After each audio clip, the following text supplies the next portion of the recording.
I was losing out to certain jobs because of my complexion. And it was just something that, was, you just dealt with it. We lost our home, everything, house. lost everything, cars. I'm 4 years sober for a reason. I just now got out of rehab. I just now got out of ER. I'm not doing no more time away from my kids other than I need to. These 20 black actors suddenly disappeared from Hollywood for good. Some walked away from million-dollar roles. Others were silently blacklisted. A few got lost in addiction.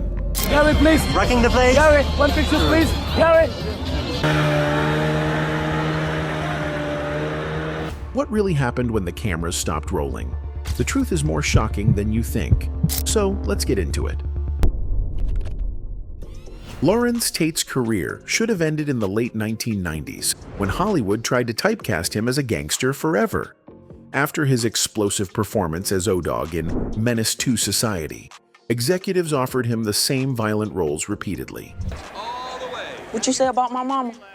You feel sorry for who? I don't want any trouble. Just get out. Instead of taking easy money, Tate made a radical choice that shocked the industry. He deliberately chose opposite roles, moving from street thug to romantic poet in Love Jones. Casting directors questioned whether audiences would accept the transformation. Studio executives suggested he wasn't versatile enough for leading man roles. The coded language was about keeping black actors in predetermined boxes. But Tate kept breaking boundaries, playing Frankie Lyman, a Vietnam veteran, and eventually a corrupt politician in the Power universe. Each role proved the industry's limitations weren't about his abilities. They were about their imagination. Tichina Arnold's career is evidence of the brutal ageism facing black actresses in Hollywood. After establishing herself as a reliable comedic performer in shows like Martin and Everybody Hates Chris, Arnold found opportunities disappearing as she entered her 40s, despite her proven ability to anchor successful television series. First of all, I don't know what you're talking about. Second of all, I suggest you watch your tone. Arnold began her career as a child performer before transitioning to adult roles. Her work on Martin as Pam James showcased her comedic timing and ability to hold her own against Martin Lawrence's aggressive comedy style. Maybe if we pin Martin's ears back, we'll get a little more room in here. The role made her a fan favorite and demonstrated her potential for leading roles. Arnold's starring role in Everybody Hates Chris proved she could carry a series as the family matriarch. Her portrayal of Rochelle was both funny and grounded, providing the show's emotional center while delivering consistent laughs. The performance earned critical praise and showed her range beyond the sassy sidekick roles that often limit black actresses. But as Arnold aged, the industry's interest waned dramatically. Despite her proven track record and continued talent, she found herself offered fewer and smaller roles. The entertainment business seemed to have no place for black women over 40 unless they were playing mothers, grandmothers, or comic relief. Tatyana Ali's departure from Hollywood was a conscious rejection of an industry offering limited options. As Ashley Banks on The Fresh Prince of Bel-Air, she grew up on national television, becoming the moral center of the Banks family. What I really need to know is how to kick someone's butt. Oh, word up, Carlton getting on your nerves too? Will Smith recognized her singing talent and offered to launch her music career, leading to her gold single, Daydreamin'.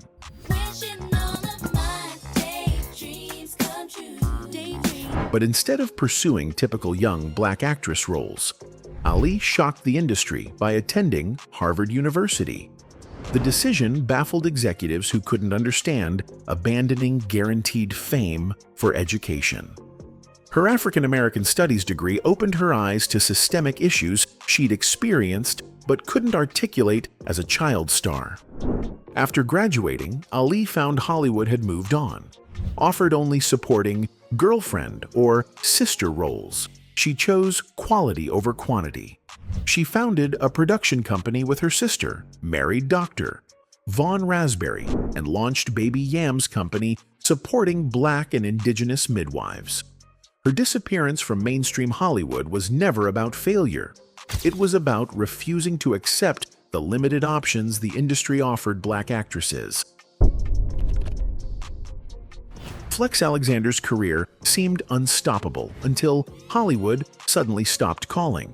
His UPN sitcom, One on One, was a hit, presenting positive Black fatherhood when such representations were rare. Alexander played Flex Washington, a former basketball player raising his teenage daughter alone, tackling serious issues while maintaining comedic tone. Look, we gotta talk. You stayed up till 3 in the morning playing Sega, slept till noon, and I bet you didn't make your bed. No, I didn't. That's my girl. Born Mark Alexander Knox in New York, he earned the nickname Flex for his dancing abilities.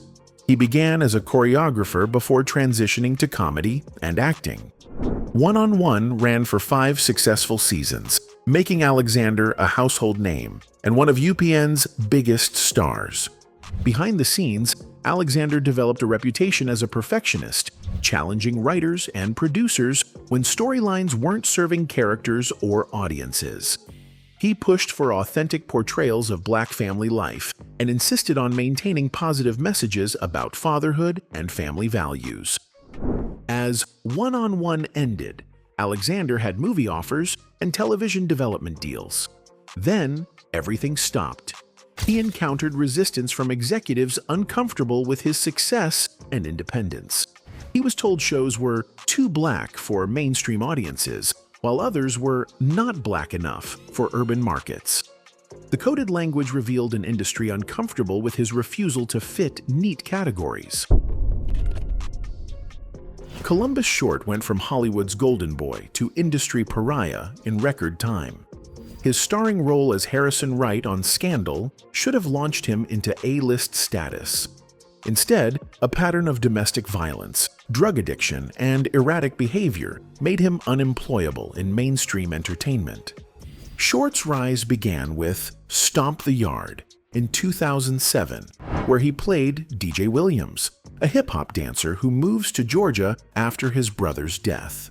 No, you can't. No, really, Grant is not someone you want to mess with. Well, somebody's gonna have to bring him down a notch.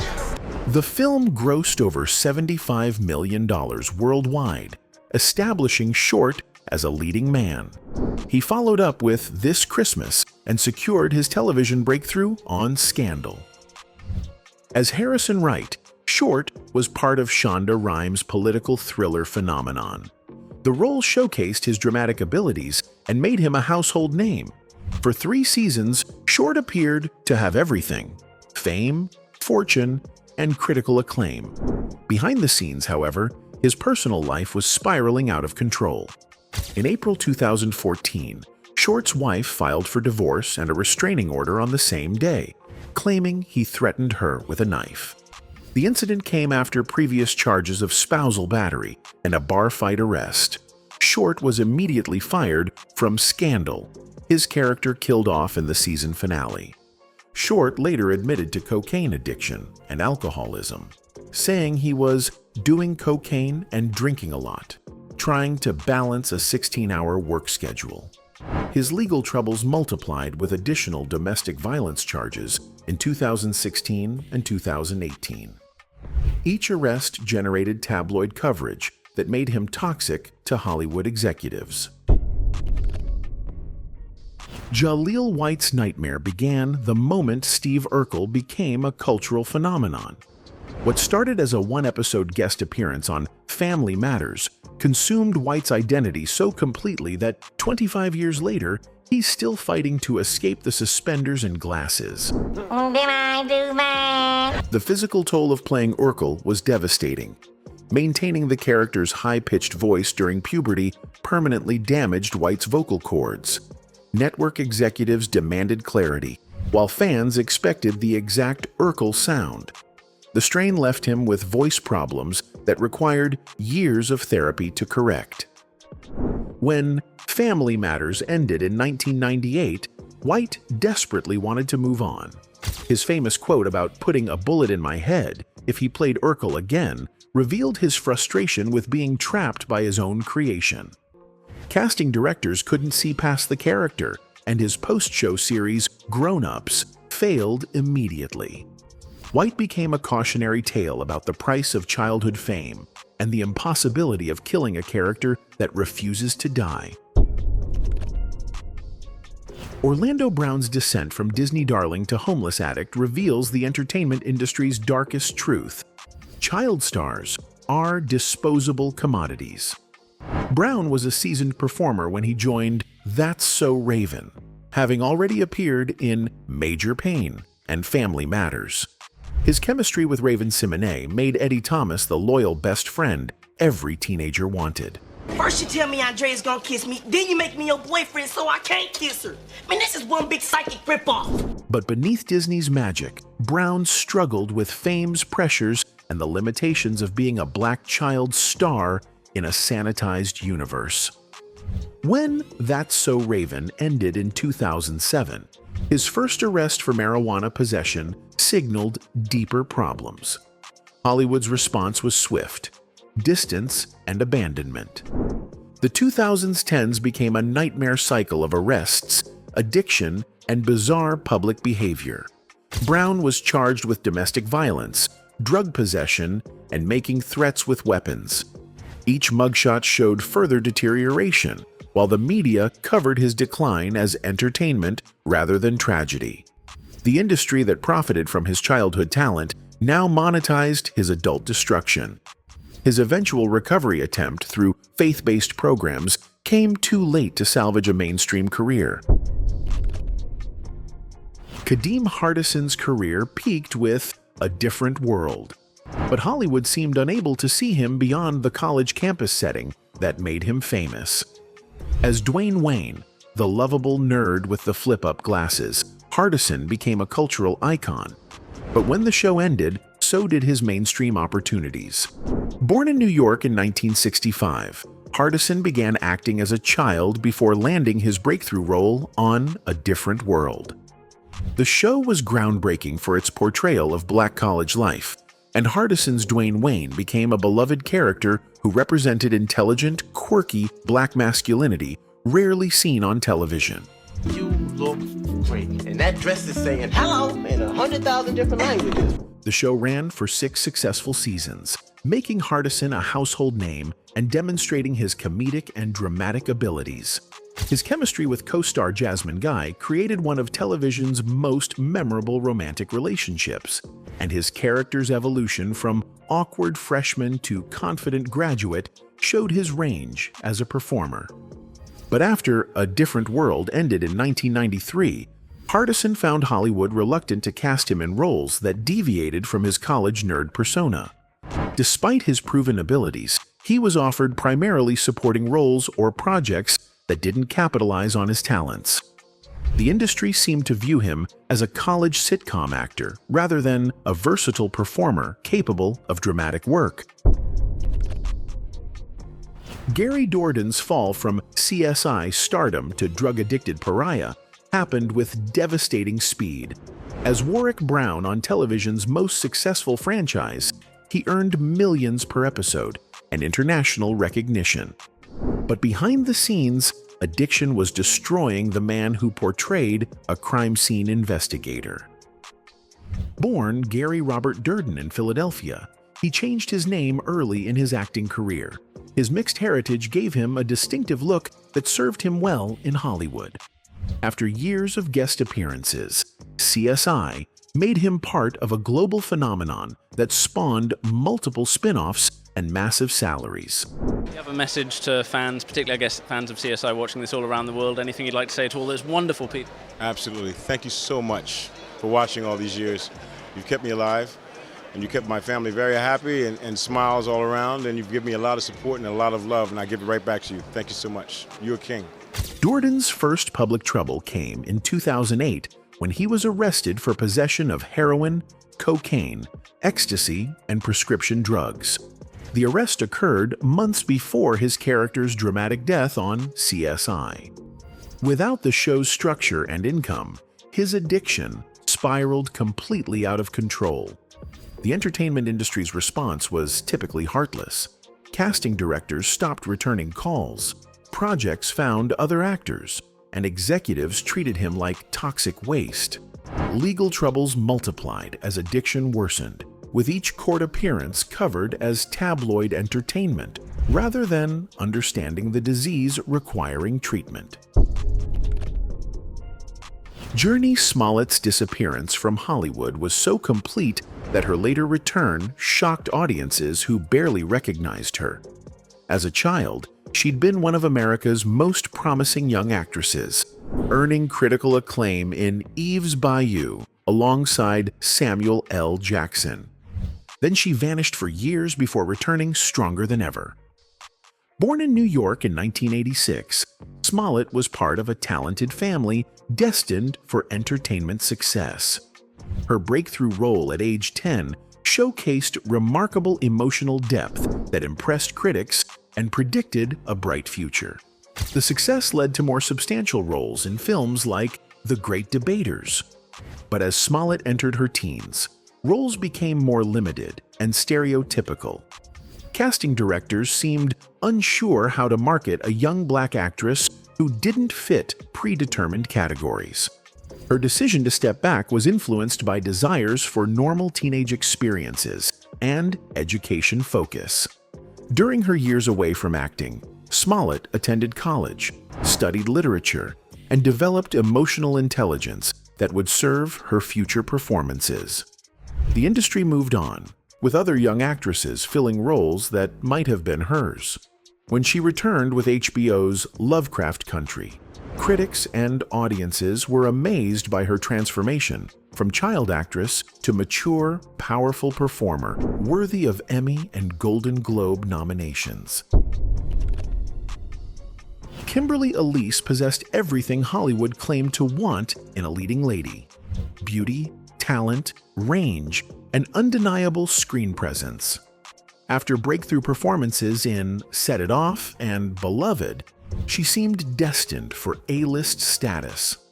Instead, her career demonstrates the narrow opportunities available to black actresses who don't fit predetermined stereotypes. Born in Minneapolis in 1967, Elise studied at the University of Minnesota before pursuing acting. Her film debut in Set It Off, alongside Jada Pinkett Smith, Queen Latifah, and Vivica Fox, showcased her dramatic abilities and established her as a serious actress. The role required both vulnerability and strength, qualities Elise delivered convincingly. She didn't do nothing, so she ain't getting nothing. Get it? Frankie, I don't want your money.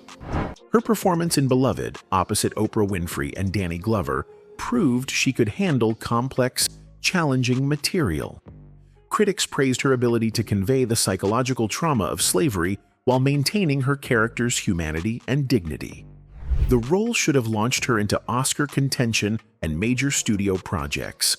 But despite critical acclaim and audience appeal, Elise found herself offered primarily supporting roles or independent films that didn't showcase her leading lady potential. The pattern suggested Hollywood saw her as a serious actress rather than a potential movie star, a limitation that seemed connected to industry prejudices rather than her actual abilities. Michael Jai White became the first African American to portray a major comic book superhero in a major motion picture when he starred as Spawn in 1997. Despite his martial arts expertise, impressive physique, and acting ability, Hollywood consistently overlooked him for leading action roles that went to less qualified white actors. Born in New York in 1967, White began martial arts training as a child and eventually earned black belts in multiple disciplines.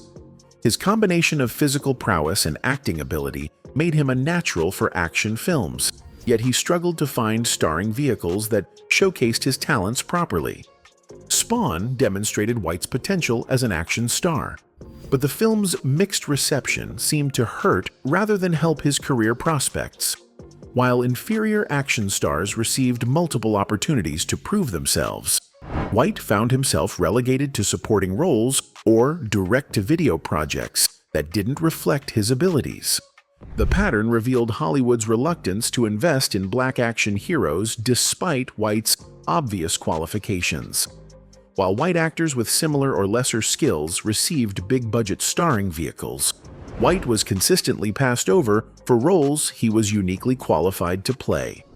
His disappearance from mainstream action films represents a significant loss of talent and potential. Sanaa Lathan was everywhere in the early 2000s, starring in beloved films like Love and Basketball, Brown Sugar, and Something New.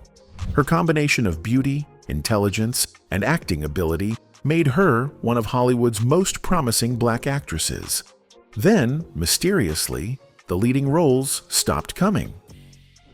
Born in New York in 1971 to actress Eleanor McCoy and director Stan Lathan, she grew up understanding the entertainment industry. Her breakout role in Love and Basketball showcased her ability to carry a romantic drama while handling both comedic and dramatic moments with equal skill. Brown Sugar paired her with Taye Diggs in a romantic comedy that celebrated hip-hop culture while delivering genuine laughs and emotional moments. The film proved Lathan could anchor romantic comedies, a genre that typically provides steady work for successful actresses. Yet the expected follow-up opportunities never materialized. As Lathan entered her 30s, the roles offered became smaller and less frequent. The entertainment industry's ageism, combined with limited opportunities for black actresses, effectively ended her leading lady status. Her talent remained obvious in smaller roles, but Hollywood had moved on to younger performers, wasting one of the most gifted actresses of her generation.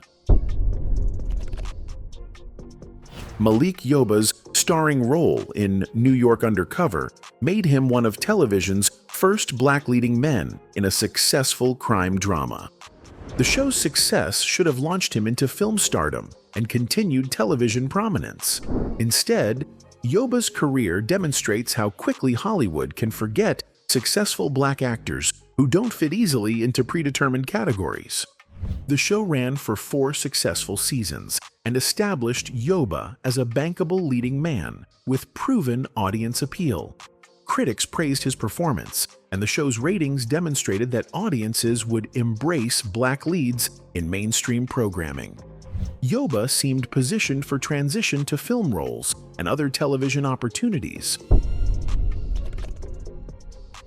Robert Ri'chard's career trajectory reveals the challenges facing black male actors transitioning from teenage heartthrobs to adult leading men.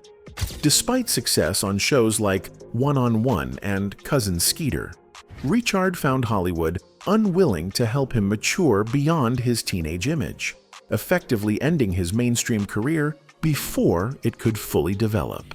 While white actors routinely transition from teen success to adult careers, black actors often find themselves trapped in the demographic that made them famous. Ri'chard was offered few opportunities to demonstrate his mature range, and the roles that did come were often similar to his teenage characters. Cree Summer's transition from live-action performer to voice acting was both a career choice and a response to Hollywood's limited opportunities for mixed-race actresses. Known for iconic voice roles like Elmira Duff and Susie Carmichael, Summer stepped away from on-camera appearances, reducing her mainstream visibility while building a successful voiceover career. Born in Los Angeles in 1969 to African-American and Plains Cree parents, Summer began acting as a child on shows like The Cosby Show and A Different World. Jurnee gets excited when he sees a miniskirt. Her unique look and natural acting ability made her a standout performer, but the entertainment industry seemed uncertain how to categorize and market her mixed heritage. Summer's early live-action work demonstrated range and charisma that should have led to leading roles, but she found opportunities limited by industry prejudices and narrow casting practices. Rather than accept the limitations placed on her, Summer pivoted to voice acting, where her distinctive vocal abilities could shine without visual preconceptions. Nicole Ari Parker possessed everything Hollywood claimed to want in a leading lady: beauty, talent, intelligence, and screen presence. Yet her career never reached the heights her abilities deserved, revealing the narrow opportunities available to Black actresses who don't fit predetermined stereotypes or fill specific demographic needs. Her breakthrough came with the HBO series Soul Food, where she demonstrated range and sophistication that should have launched her into A-list status. Well, you know, negotiating athletes' contracts, i.e. contract law, is very lucrative. Despite critical acclaim and audience appeal, Parker found herself offered primarily television roles rather than film opportunities. When movie roles did come, they were often supporting parts that didn't utilize her full range or screen presence. The pattern suggested that Hollywood saw her as a television actress rather than a potential movie star. Karyn Parsons deliberately left Hollywood to educate children about African American history. As Hilary Banks on The Fresh Prince of Bel-Air, she was part of a cultural phenomenon that could have launched a lucrative film and television career. Instead, she founded Sweet Blackberry, rejecting entertainment industry values for something more meaningful. Born in Los Angeles to a Welsh mother and African American father, Parsons grew up navigating racial identity questions. Her light complexion often led to confusion about her background, experiences that later informed her educational work.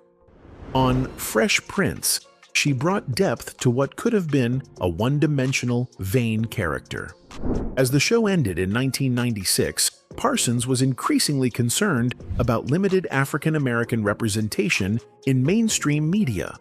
Most roles offered to Black actresses fell into narrow categories: the sassy best friend, struggling single mother, or exotic love interest. She wanted to tell different stories, but found little Hollywood interest. Sweet Blackberry's animated films brought untold stories of African American achievement to children, featuring figures like Henry Box Brown and Oni Judge. Parsons walked away from millions in potential earnings to work on projects generating little income, finding greater satisfaction educating children than entertaining audiences. Brandon T. Jackson's career demonstrates how Hollywood traps Black comedians in supporting roles, preventing them from achieving leading man status. Despite early success and undeniable talent, Jackson found himself perpetually cast as the funny sidekick, never the star, in a pattern that destroyed his mainstream viability. Born in Detroit in 1984, Jackson began performing stand-up comedy as a teenager before transitioning to acting. His breakthrough came with Roll Bounce, 2005, where he showcased both comedic and dramatic abilities. The performance should have launched him into leading roles, but Hollywood had different plans for the young Black comedian. Instead of starring vehicles, Jackson was offered a series of supporting roles in major films like Tropic Thunder, Percy Jackson, and Big Mamas, Like Father, Like Son. While these projects provided exposure and steady income, they established him as a reliable sidekick rather than a potential leading man. Jackson's attempts to break free from sidekick typecasting met consistent resistance from industry executives who seemed unable to envision him carrying a film. Despite his proven ability to generate laughs and connect with audiences, he was repeatedly passed over for leading roles that went to white comedians or established Black stars. The stories of these 20 actors reveal a pattern that extends far beyond individual career choices or personal struggles. Hollywood has systematically created conditions that force Black performers to disappear from mainstream entertainment, whether through typecasting, ageism, limited opportunities, or outright abandonment when personal problems arise. Anyway, that's it for this video, folks. Bye.